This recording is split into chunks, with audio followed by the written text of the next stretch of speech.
Good afternoon. How is everyone? Okay, as I said, I was going to get this next set of videos up and posted so we can start on Chapter 4. Chapter 4 can be an incredibly complicated, difficult chapter, but for a class like this, I'm not going to go into as much detail in non-majors class as I would if you were people that were becoming biologists. If you're becoming a biologist, you need to know all this stuff about cell division in incredible detail. But for you guys, you get off kind of easy, although it's still not the easiest chapter to learn, just because there's a lot of detail. There is still a lot of detail. So what we're going to be talking about today is the cell cycle. And I need to go up, so I have my notes. I have my slides up there. I need to sort of follow along the slides so that you can understand where this video is relating to the slides.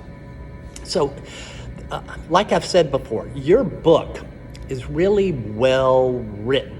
It's very well written because what it does is it gives you reasons why you might want to know this stuff. Instead of it just being something completely esoteric, who cares? At least you have some reason that maybe you might see that this is important. And so it starts off, Chapter 4 starts off with a little story about a woman named Patricia.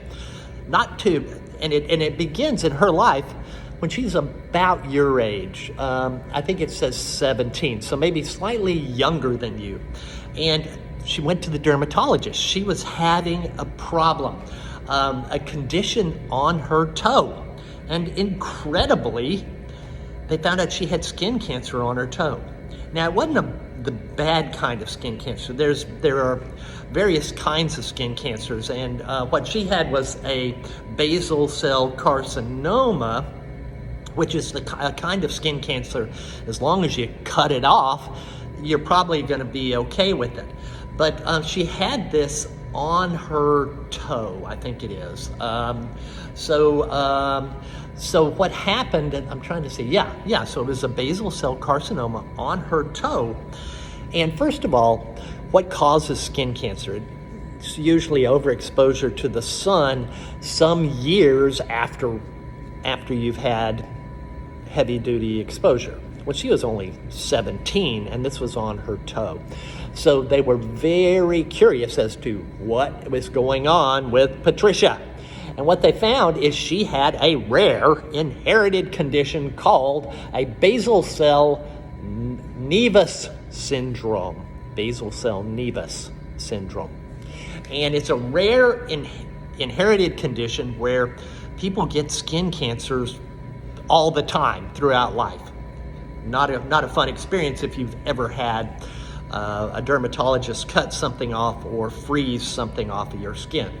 But anyway, as a result of that, she has these cells in her skin that are stepping out, or that her body is losing control of. That's what a cancer is.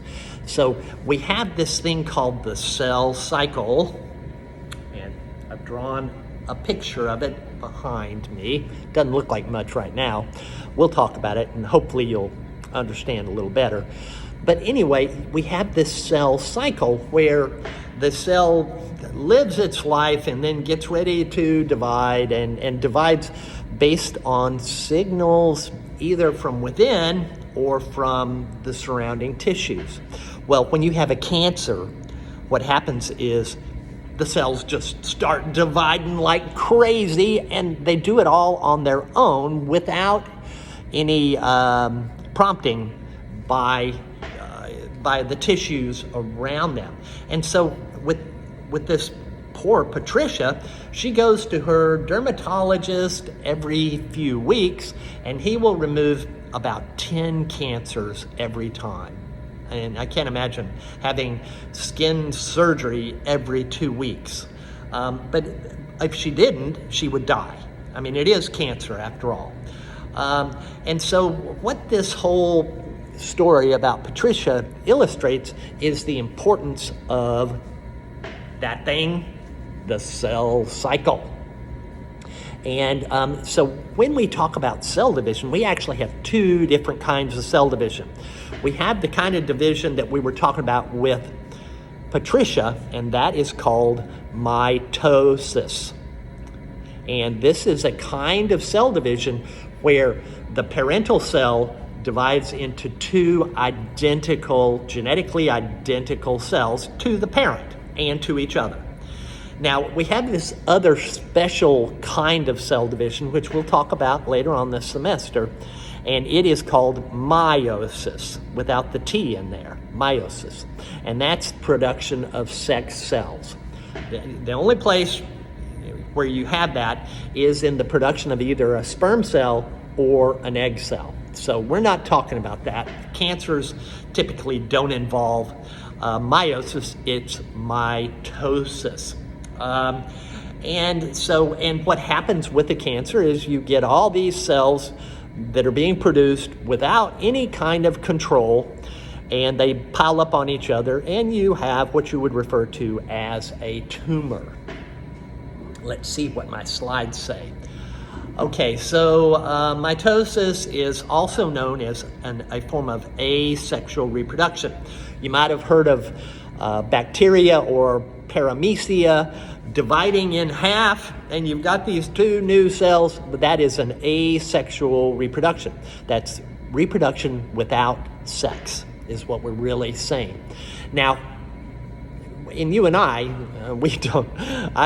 don't butt off another little Stephen. No, so we don't do that. We don't produce new individuals that way, but we do use mitosis all the time. So for growth and development is one of the primary times when mitosis is really important. Also, repair. So if you get a cut or an injury of some sort, or if you have cells that just naturally wear out, it ends up red blood cells only live for a few months. And so your body is constantly making more red blood cells. So there's growth and development, repair, and replacement of cells that naturally wear out. These are the main places where reasons for is a better way of saying it, reasons for mitosis. All right, so when a lot of people, you might in high school maybe have heard about cell division, and I'm sure, and you may have heard about the stages of mitosis. And those are prophase, metaphase, anaphase, telophase. Well, it ends up, when we're really not going to emphasize that part of it. That is the division of the nucleus, and it's just a very small part of the life of the cell. So if we look at my picture behind me, and we said, this is where the two new daughter cells were produced, we said they're going to live most of their life in G1, S, and G2, and then at the end of their life, if you want to think about it, before the parent divides into two individuals, right at the very end of it, we have those stages that I mentioned, the prophase, metaphase, anaphase, telophase, because that's just getting the nuclear material to the two new daughter cells. So the majority of the life of the cell is this other thing, which you can think of as interphase, between the cell divisions. So the majority of the life of the cell is from here all the way around to here.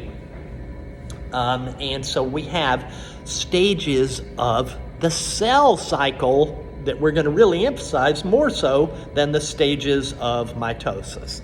I've gone 10 minutes. I'm going to stop right there and I'll be right back.